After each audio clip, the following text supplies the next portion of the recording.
Hola, te invito a un análisis de fe. Bienvenidos y suscribe. Hablemos del bautismo. A ver, ¿es una inversión para un creyente que ya es adulto o una ceremonia para un bebé en brazos de su familia? Miren, esta es una de las preguntas que ha generado más debate en la teología protestante. Hoy, lo que vamos a hacer es explorar los argumentos bíblicos que respaldan una de estas posturas, la del bautismo infantil. Entonces, vamos al grano. ¿El bautismo es solo para adultos? Para entender por qué muchas denominaciones responden con un no a esta pregunta, vamos a sumergirnos en los argumentos y las escrituras que usan para defender la práctica de bautizar a los niños. Para empezar a desarmar este argumento, lo primero que hay que entender es que el punto de partida, curiosamente, no es el agua, es el nacimiento. Para saber quién necesita el bautismo, primero hay que analizar la condición con la que, según esta teología, todos llegamos al mundo. Y eso, claro, nos lleva directamente al concepto del pecado original. Es muy común pensar que los bebés son como una hoja en blanco, puros, sin pecado. Sin embargo, la perspectiva que estamos analizando hoy ofrece un no bastante rotundo a esa pregunta y basa su respuesta directamente en pasajes clave de la Biblia. A ver, escuchen esto del Salmo 51. Es una declaración súper fuerte. David no está hablando de un error que cometió, sino de una condición con la que nació. La frase, pecador desde el seno de mi madre, se interpreta como la evidencia de que el pecado no es solo algo que se hace, sino un estado que es parte de la naturaleza humana desde la concepción misma. Y esta idea de un pecado que se hereda se fortalece muchísimo en el Nuevo Testamento. El apóstol Pablo, en su carta a los Romanos, traza una línea directa desde la desobediencia de Adán hasta, toda la humanidad. Según este pasaje, el pecado no es algo que se elige individualmente, sino una condición que se recibe. Ok, entonces, aquí tenemos el primer gran pilar del argumento. Si el pecado es una condición de nacimiento, la solución, o sea, el bautismo, también debe estar disponible desde el nacimiento. La necesidad no espera a que una persona pueda tomar una decisión consciente. Con esto en mente, veamos a quienes se bautizaban en la iglesia primitiva. Bien, si la necesidad del bautismo existe desde el momento en que nacemos, ¿hay ejemplos de esto en la práctica de la iglesia primitiva? Bueno, la evidencia que se presenta a continuación se encuentra en los registros de bautismos de familias enteras. El caso del carcelero de Filipos es fascinante. Fíjense que la promesa de salvación no se le da solo a él, sino a tú y tu familia. Y justo después, el texto dice que toda su familia fue bautizada. Para quienes defienden el bautismo infantil, este uso de toda la familia sugiere muy fuertemente que no se hacía distinción de edad, o sea, que ahí entraban los niños también.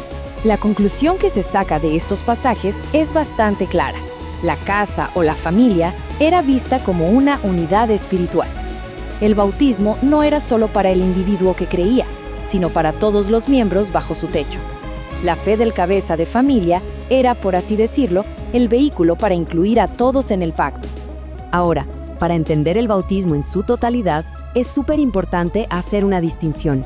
El bautismo de Juan el Bautista no apareció de la nada, tenía un contexto claro, pero también era algo radicalmente nuevo. No era lo mismo que los ritos de purificación que ya existían. Siglos antes, el profeta Malaquías habló de un mensajero que prepararía el camino para una purificación divina, comparándola con el fuego que refina los metales. Esta profecía se interpreta como el fundamento teológico de la misión de Juan el Bautista. Y aquí vemos la diferencia clave. Por un lado estaban los lavados rituales de purificación, que eran actos que se repetían. Pero por otro lado, el bautismo de Juan era un evento único, de arrepentimiento, que no solo purificaba, sino que apuntaba directamente a la llegada del Mesías. Pero bueno, aquí viene una de las objeciones más fuertes contra el bautismo infantil. ¿Qué hay de Jesús mismo? La respuesta, según este análisis, se encuentra en los detalles del propio texto bíblico. Esta es la pregunta del millón. Si el bautismo de infantes es válido, y tanto Jesús como Juan vivieron en la misma época, ¿por qué no ocurrió? Bueno, la respuesta, según este punto de vista, se encuentra en un detalle cronológico muy simple. La clave está aquí, en el Evangelio de Lucas. Cuando el ángel se le aparece a María para anunciarle el nacimiento de Jesús, le da una señal. Su parienta Isabel, que sería la madre de Juan, ya estaba en su 6º mes de embarazo. 6 meses. Este es el dato que a menudo se pasa por alto, pero es la pieza clave para resolver la objeción. Y la conclusión es súper lógica y resuelve la objeción de una forma bastante contundente. Juan no pudo bautizar a Jesús de bebé porque él mismo era un bebé. Es una respuesta que se basa enteramente en la cronología que presenta el propio texto bíblico. Bueno, ahora juntemos todas las piezas de este rompecabezas.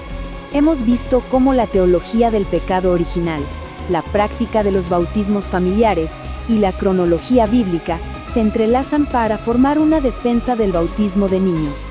El argumento, en esencia, fluye más o menos así.